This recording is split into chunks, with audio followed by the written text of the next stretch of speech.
Anyway, as I was saying, so I love when she hears the noise again and she's like, God damn it. And then she lights a candle and you're like, oh, great.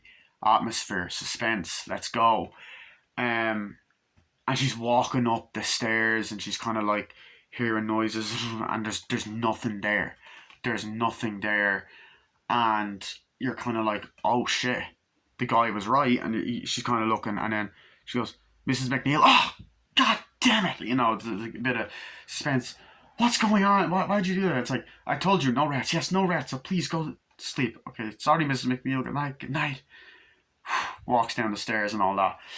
And I love the location. The like Charlestown and there's loads of scenes throughout the entire movie where you see Charlestown shots at night and it's foggy and at daytime and loads of different shots and shots of the sky and the way they do it, it's excellent. Um, you know, and I just love the way they do that, and I think it's just amazing. And you see like the likes of her walking down the street, and you see the likes of Father Karras walking down the street quite a lot as well. Um, I love a lot of them kind of scenes. They're really well fucking done. But another thing I absolutely love about the film is like, so I love that scene. She wakes up the next morning, and then like you get a great realistic scene where Mrs. McNeil is freaking out, like, God damn it, why is she doing it? And it's like, Mr. McNeil, calm down, and you get a great shot of like the carpet and the fire lighting in the background. You're like, ooh, nice atmosphere. It's like, why the hell is she not? Is it her goddamn father not? Her own father doesn't want to see his own goddamn daughter on her birthday or whatever like that. And she's kind of just there in there listening. God fucking damn it! Fuck you, he's an asshole! Don't tell me to fucking calm down! And she's walking into the room, she sits down like, and all that, and just walking down. And it's like, I love that realistic shit. Like, okay, you gotta do this. It's like, okay, Mrs. McNeil, come on, Reagan. Okay, let's go. And all that. I really like that kind of thing um, as well.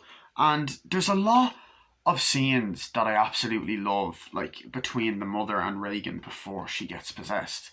Where they're walking around like, yeah, come on, let's go. Come on, Reagan, what are you doing? No, no, no, no, no. It's all that. It's like, oh, that's nice. And, she's making teas. Like, are you okay? Yeah, I'm okay, Mama. It's like, yeah, I'm okay, Mother. There's a lot of great things here. It's like, yeah, why do I want to have to do that? It's like, come on, Reagan. She's sitting there like, yeah. And she's kind of like making fun of her, but in a playful way, like banter. They're kind of like bantering with each other, like, oh yeah, it's great, like oh, you stop that and all that. And then there's the great scene where they go down into the basement. By the way, very nice basement. Lights are there, like, oh come on, what are you doing, cleaning up here? Let's go. Oh, that's great, yeah. And then you have the scene where this is kind of the explanation as to why Reagan ends up getting possessed in the first place. Straight away, it's like, oh, what's this? It's like, honey, what's this? And she finds it. Oh, it's a board game. And right away, you're like, it's a fucking Ouija board, and you're like, yeah. I will never play with them fucking things. I don't know how anyone can, because there's been like real reports and rumors of stuff like that. So you're like, what is that? It's like, you play a game, like it's a board game. It's like, oh, have you played it? It's like, a little bit. And it's like, puts it down. It's like, what do you do? So you put it here. You sit down. You go like this, and you put it here, and it decides it. And Captain Howdy decides it. Captain Howdy? Who's Captain Howdy? It's like, Captain Howdy is the guy that plays it. He says what you do and what you don't. And she's like, okay. So she tries to play it, and then it goes, what's happening? That wasn't me, Mom. That was Captain Howdy. He's like, okay. And then she's like, Mom, is Captain Howdy, is my mom pretty? And then, Captain Howdy, that isn't very nice. And nice. Starts laughing like, oh, come on, you, and all that. And goes up. And it's like, I love those little slow, normal build-up moments. And when shit starts to happen, it's creepy. Like, you have the servant there going, oh, yeah, that's fine, and all that. And then you have the moment like, okay, she's like, everyone, I want you to come back to my house for parties tonight. It's like, okay, yeah, that's great. Yeah, we got it. We wrapped the film up. Yeah, whatever. And that's great. Yeah, we wrapped the film up. Like, and the guy's British, by the way. The director. He's like, yeah, we need you on set for this. It's like, I know what this says. God damn it! It's like, oh yes, but you have to read it here. You know, you have to do it that way and all that. It's like, yeah, I know and all that. I need some rewrites. What does this scene even mean? These are people that want to protest. It's like, I know, but that's part of the script. I know it's part of the script, but so I like that, and I like the fact that she's an actress. I'm like, oh yeah, thank you. I'm a big fan of your work. Thank you. Do you want an autograph? Thank you, and all that. And but I also like that it shows her as a regular person, although she has a nice house with nice long stairs and um the piano and just the fucking um carpet. And I believe even Damien plays the piano at one point in the film, I think, as far as I remember. But yeah. But for a good chunk of the first a good first half of the film is like it is only really focusing on Father Karras and by himself and Mrs. McNeil by herself, and I do love that whole aspect of the movie. Um, but there's a lot of great moments. Like there's a really, really heartbreaking moment in the film that is very disturbing, very sad, and nasty. Honestly, a scene that I find very hard to watch, but it's another thing that kind of makes the movie great, the realism. So Father Karras like coming in, where's my mother and all that, goes into mental hospital. It's like Father Karras like, hi, oh hi, and then it's like, hey, come on in, Damien. She has to do that and all that. It's like she has to be okay. It's like, what is she doing in the home? It's like, oh, she has to go in. Goes in. It's like mental hospital. Is she okay? He's like, is she okay? I'm not sure. And then goes, uh, hi. It's like, reason for a visit. It's like, oh, I'm her brother, Mrs. Karras. Is like, yeah. What's the reason for a visit? It's like, do you have an appointment? It's like, yes, I'm here to see Miss Karras. Like, yeah, do you have an appointment? It's like, oh yes, I'm her uncle. I'm her brother. This is her son. It's like, yeah, come on, let's go this way. And great shots of the hospital. It's like, yeah, come on. Why do you do that? It's like, I don't know. We have to see how she is and all that. And they're kind of walking through the hospital. Right this way, sir. Open it up. And it's really disturbing and it's really fucking heartbreaking. The mental hospital scene. Um, and it's a really hard scene to watch. She walks in, there's someone going, no, no, no, you gotta go. It's like, no, no, no. It's like, no, oh, please, you gotta. And he's just like, no, he pushes her off. So come on. And there's other mental hospital going, no, patient's there. And she's there on the bed. And he's like, um, mother. It's like, Damie, mom is like, why do you come to see me, Damie? Take me out of here, Damie.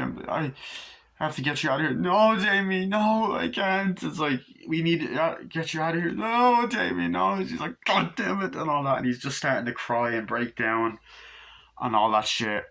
And you can kind of see this is the reason he loses faith. And then unfortunately, later on, he finds out his mom passed away. He's like, oh, my mother passed away yesterday. Oh, sorry. Oh, it's, Father Karras' mother passed away. Like, oh, that's bad. They're talking in the priest kind of meetings and stuff, and you just end up feeling really bad for him and all that kind of shit. And you get this great like shot of him jogging and stuff, because like he does that throughout the movie. He like jogs in the mornings and all that kind of shit. Like there's a lot of different scenes of him doing that, and then different times and great scenes of him even walking up the steps and all that kind of foreshadows what's going to happen later. And then even shots of like the detective and all that walking up the steps, which foreshadows like the ending of the movie, and you get great shots of the steps by themselves. So there's a lot of great unique foreshadowing that happens in this film as well, which I absolutely love. So there's that. And then I love the scene where Father Karras is there jogging and stuff like that, and there's a great shot of the thing of the stadium's like, and the detective like, Mr. Karras is like, he walks up, he's like, yeah, hi, nice to meet you. He's like, I'm detective such and such homicide. He's like, yeah. He goes, walks over, he's like, what's this about? It's like, oh, I just want to ask you a few questions. Have I done something? Oh, no, I just, well, hope not, and all that. It's like, I'm just asking. So there's someone died last night and all that kind of stuff, and it was something happened. Someone got pushed. He's like, oh, really? Yeah. Do you know anything about this? It happens like, no. It's like, I know something about this person. It's like, director, yeah. It's like, if you have any information, do you have any information since you're a counselor and all that? Well, I can't necessarily disclose information. And he's like, well, you know that someone who refused to tell them confidential information said it was a criminal offense and done time for a couple of years. And he's like, is that a threat? No, no, no. I'm just trying to get the story straight and all that. And he's like, yeah, no, that's not what's happening and all that kind of stuff. And they're kind of talking like, yeah, let me know if there's more information. And there's a great scene of them just talking and walking. It's like, if you heard of this Miss McNeil? It's like, oh, no, no, not at all and all that. And they're walking. It's like, yeah, no, oh yeah, I have. I've seen her around and all that. And they're like, okay, well, take care. It's like, take care. So there's a great scene of them talking, and the dialogue between them, I think, is fresh. I think it's great. And this is the other thing. It's very dialogue heavy, but the dialogue's interesting. Like, I love this film. I think the dialogue is interesting, and trust me, I'm going to get to the really good shit, the really iconic scenes soon. I know I'm talking about a lot of the build up and all of that kind of stuff, but I'm going to get into the other scenes that make this movie such a classic. I kind of want to go through a lot of the Jason Miller scenes, and then I'll go back to the mother. But there's great moments where we do know that he's a psychiatrist. Oh, like, he's a psychiatrist, priest. He does a lot of things. Like, yeah, I do a lot of psychiatry. You've done that. You've done that great. You've done that great. Calling a shrink and all that stuff. So I like that, and the build up we get to his character, because we know what he has on the story. We know how important this character is to the story, and there's a lot of build up. There is a lot of build up and tension. Him having more dreams, him just going home, silent scenes of him just standing there, sitting there drunk, drinking in his house, which has like obviously crosses and everything else, and you get nice shots of his house. Scenes in the church, scenes of church meetings. Like, we have to do this. There's people taking these statues and doing a lot of different things and stuff. Is like, yeah, and all that there is, and all that kind of stuff. It's like, yeah, we got to sort that out. It's like, yeah, we definitely do. But the one scene that I absolutely adore, and I think is one of the reasons why this movie is just, like, by the way, all those scenes I mentioned are just beautifully shot, and the look of the film, like, it has that great 70s look, the dark grittiness, and it looked fucking unbelievable on this Blu-ray. This is one of the best transfers on a Blu-ray ever. This print is like, holy fucking shit. Like, this is unbelievable, in my opinion. This is so polished. The scenes, you can see the colours of the room, and the blood even on Reagan's face when her head turns around, and the dark priest outfits and everything. And in the bar, it's like, oh yeah, of course, Harrison, when he's in the bar drinking, he's like, yeah, it's like, I think I'm losing my faith. I'm not liking this. And he's in the bar like, hi, how are you, and all that. And you get people in the bar just doing different things. You have different kids going, yeah, come on, man, and walking up through the street, and all, like, the kids that are playing in the street, and he's walking home. And of course, the iconic music plays a good few times when when I think Father Karras is walking, and other scenes where the mother's walking, you hear the do do do do do do do do do do. You get great shots of the stairs at night and day, and shots of the moon, and it's like, oh, I fucking love it. But the other thing I love is how creepy the movie is. The movie is creepy and scary. It is fucking scary. It is so fucking scary. Like, there's the great scene where they're just at the party, and the house, like, oh yeah, that's great. I love being a director, and it's awesome. I don't know why my impression of the director sounds like Eric Idle, but okay. Oh, I love being a director. I know that sounds more like, not Eric Idle. That sounds more like Eddie Izzard. Oh, of course I do. But anyway, they're just there like, oh yeah, it's great. And the mother has an iconic dress, and is like, oh god, yeah, and all that. And it's like, oh, that's brilliant. Oh, this is a lovely house. Like, oh, it's brilliant. And like, oh, this is amazing. And then there's a German guy there going, oh, yes, it's great. And the director's like, oh, you fucking Nazi. That Nazi over there's like, and all that. And you're like, oh, for fuck's sake. And I like the guy's being racist, and there's even the part where they get into a massive fight, like, oh, you Nazi, and he's like, fuck you, get away, you Nazi, fuck you, and he's punching and all that, like, get fuck you and all that, and there's shots of Reagan up in bed and stuff, and then getting up and kind of tossing and turning, and of course all that, and then I like the build up of seeing like Karis and Mrs. McNeil kind of looking at each other and seeing each other and possibly waving. Um, from what I remember, I don't think she waves, but they're there and the fire's lighting and lovely sitting rooms, like both sides. Fucking amazing house. But I love that scene where she's like, do you ever see that priest around? What priest? One sort of black hair. Oh, that's Father Damien Karras. Yeah.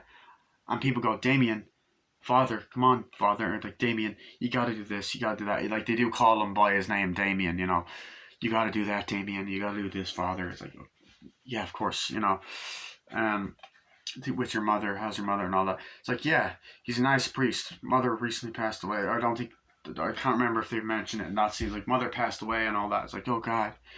It's like, he's a nice priest. He's a shrink. He's a therapist. Oh, I always see him. It's like, yeah, he's a really nice guy. It's like, yeah, cool. Yeah, he was a bit of an alcoholic though. He had a drinking problem. It's like, oh, okay, yeah. So they're just talking about stuff like that, and it's nice dialogue scenes, and then they've people singing on the piano, shots of the house, the build up, even the maid giving different drinks and stuff, and then I love the scene where the guys like where they're all the guy's going, oh, I gotta go home. It's like, okay, we'll see you later. It's like, yeah, I gotta go, bye. It's like, see you. I'm so drunk. It's like, okay, we gotta get you home, bye. Closes the door, and it still has those touches of humor, even though the movie is extremely serious. There is those touches of humor, fucked up humor in some senses, um, you know, and back to another thing about this film that I love is I love the scene where they're singing on the piano, like, we all want to sing a song. It's like, yeah, okay. And they're like, ah, da, da, and they're singing the song, like, ah, da, da, and they're singing, they get the shots of the piano. And then Reagan just walks down. It's like, oh, look, it appears we have a guest. And then Linda Blair's just there as Reagan goes, you're going to die up there. And then it cuts down and she just pisses on the carpet, on the floor. And you're kind of like, what the fuck? And it's like, what? Reagan, are you okay? Are you okay, honey? And I like how she's like worried about it. Come on, sorry, everyone. She just hasn't been well. Come on. And then she walks up the stairs, and you instantly are like, oh shit, what's wrong with her? What's up with Reagan? Is she okay? And I feel like a lot of movies nowadays try to recapture this film and possession films. They're never going to top this film. This is the best possession movie ever, even if there's other possession movies based on a true story like The Conjuring. I love The Conjuring, but it's not a patch on this film. This is a masterpiece of a movie. It is a masterpiece. The movie is just amazing. You're not going to touch this. You cannot. This film is just, it's another level of brilliance, in my opinion. It's just excellent. She brings her up, is bathing her. Reagan's just there in the bath, and she's like, Reagan, what made you say that? And she's like, I don't know, and stuff like that. And then just, are you okay? And all that. And she goes to bed and checks on her. And then more weird stuff starts to happen. There was a scene earlier on in the film that foreshadows something. Reagan comes in and the mother's like, oh, in bed, what are you doing? And she's like, I can't sleep. My bed was shaking. Reagan, it's not. No, seriously, Mom, it's shaking and all that. And she falls asleep. And I love how normal she's being at the beginning. And they're like side by side and all that. And you're kind of just like, oh, fuck, you know. But of course, great shots. Um, great shots of the dark rooms. It adds to the creepiness, and I think the fact that it was made in the early 70s and the microphones are more sensitive, it kind of also adds to the creepiness. And I also kind of like when people are walking, they walk kind of like the camera kind of walks in a weird way, or cars drive really quickly, or like, do you know what I mean? Like the way the picture kind of moves when people, like Father Karras and all, are walking. I really like that aspect of the film.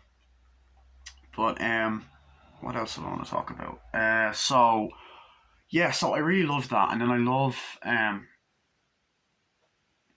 the scene where they're talking like, "Are you going to get that? Yeah, we got to bring Reagan to a doctor. We got to do different things and stuff like that." And she's like, "Yeah, sure." And then she just hears, "Mother!" And they're like, "What?" "Mother!" Runs up, "Mother!" Opens the door, and she's like, and then the fucking bed is just shaking. "Mother! Mother! Make it stop! Make it stop!" And the whole room is shaking. Like, "Reagan! Reagan! Do something! Call a doctor! Call someone!" And all that. And you're kind of just like, oh shit. And the practicality of the bed shaking, like, it's like, it's okay, it's okay, it's okay, sweetie, and all that. And I think, as I said earlier, the actress that plays the mother is probably the best actress in the movie. She is unbelievable. Like, how realistic she is. There's times you're actually going, are you even acting right now? Like, are you being serious? Like, that's how good she is. There's times where she's like, "God damn it, fuck you! You don't want to see your own daughter," that kind of shit, and like, and all that. And it's like, there's something wrong with her. Look, she'll be okay. No, there's not. She won't be okay. Saying it to people in the house. We gotta get her to a doctor. It's like, sorry, and then she starts crying like that in the kitchen, and then in the room and all that. And I like in the morning, like at the start of the film, when she's just making coffee for herself, and it's like, "Morning," and all that. "Morning, Mrs. McNeil," and doing things around the kitchen. So I love that. And when she's walking around the kitchen, walking around different places, like, um, there's even like a scene where she's walking around at night in the kitchen, like, and walking around throwing things out, drops something. I believe um, I don't know if it's that scene where she starts crying, I think, to herself. Another scene where she doesn't. I think that's later on, actually. But there's a great scene of her walking around at night in the kitchen. Um, so yeah. Uh, Yeah, so I will get on to the scenes where she brings her to the doctor. My girlfriend just messaged me, and I think she wants to call. So, and also I am actually having to call Matthew Davis as well because we're doing a collab. So that's it. That was my that's this part of the review. So I will see you in the next part.